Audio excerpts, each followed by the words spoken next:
எல்லாருக்கும் வணக்கம். இப்போ நம்ம 4th ஸ்லோகா ஆஃப் பகவத்கீதா பார்க்கலாம்.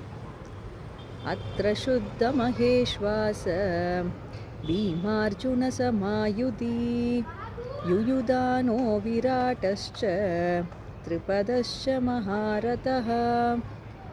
ஸோ லாஸ்ட் ஸ்லோகத்தில் துரியோதனன் துரோணாச்சாரியார்கிட்ட இந்த மாதிரி ஒரு பயம் கலந்த ஒரு குற்றுணர்ச்சியை உண்டாக்கினான்னு சொன்னோம் இல்லையா.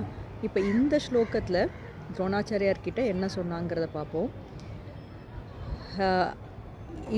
இந்த போரில் அர்ஜுனன் பீமன் மட்டும் கிடையாது, இன்னும் தலை சிறந்த வில்லவர்களும் இருக்காங்க அப்படின்னு சொல்லி லிஸ்ட் பண்ணுறான்.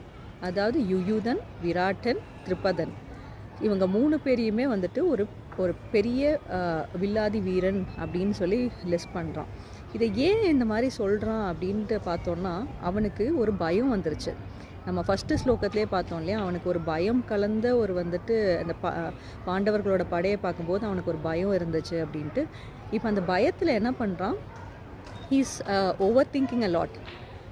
ஸோ நம்ம எப்போவுமே வந்துட்டு ஒரு நம்ம நடைமுறையிலே எடுத்தோன்னா, ஒரு சோஷியல் மீடியாவில் ஒரு சேனல் ஆரம்பிக்கிறோம் அப்படின்னு சொல்லும்போதே நம்ம வந்துட்டு நிறைய யோசிக்கிறோம்.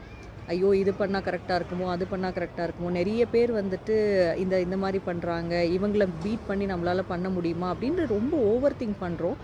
அந்த ஓவர் திங்கிங்கில் வந்துட்டு நம்ம என்ன பண்ணுறோம், என்ன பண்ண போகிறோம் அப்படிங்கிறதே நம்ம லூஸ் பண்ணுறோம். அதுக்காக நிறைய டைம் எடுத்துக்கிறோம், கடைசியில் அதை பண்ணவே முடியறதில்ல. இப்போ இங்கேயுமே அவன் என்ன பண்ணுறான், அந்த பயத்தில் இவங்கெல்லாம் வந்துட்டு இருக்காங்க அப்படின்ட்டு துரோணாச்சாரியார்கிட்ட இன்னுமே ஒரு பயத்தை உண்டாக்குறான். ஸோ நம்ம ஒரு விஷயத்தை பண்ணும்போது நம்மளோட ஸ்ட்ரென்த்தை பார்க்கணுமே தவிர மற்றவங்களோட ஸ்ட்ரென்த்தை நம்ம பார்த்து யோசிச்சுக்கிட்டே இருந்தோம்னா நம்மளால் எந்த விஷயமே வந்துட்டு ஆரம்பிக்கவும் முடியாது, எதுலேயுமே சாதிக்கவும் முடியாது. ஸோ ஒரு பயம் வந்துச்சுன்னா தயவு செஞ்சு வந்துட்டு உங்களோட ஸ்ட்ரென்த்தை பாருங்கள், மற்றவங்களோட ஸ்ட்ரென்த்தை தள்ளி வைங்க. நன்றி.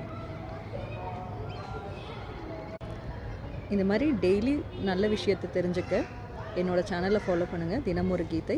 நன்றி.